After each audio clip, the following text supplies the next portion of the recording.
In the past 3 years, imposibleng hindi alam ng presidente ang nangyaring korupsyon sa DPWH. Hear me out.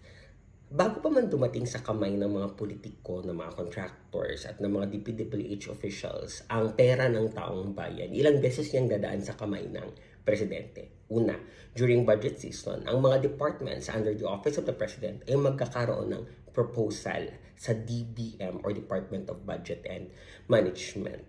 Again, they are all under the Office of the President. Yung DBM gagawa ng NEP or National Expenditure Program na again, proposal ng Office of the President. Yung NEP or National Expenditure Program ay sasubmit sa Kongreso para i-check, repasuhin at tingnan. Sino yung head ng Kongreso? Yung Speaker of the House at yung Senate President. Yung Speaker of the House, pinsan ng Presidente.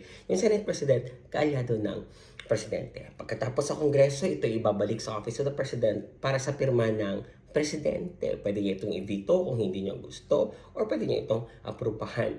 So, dumaan na naman sa Office of the President. So, hindi pwedeng maghugas ng kamay ang Presidente na, hindi ko alam yung nangyaring korupsyon dyan.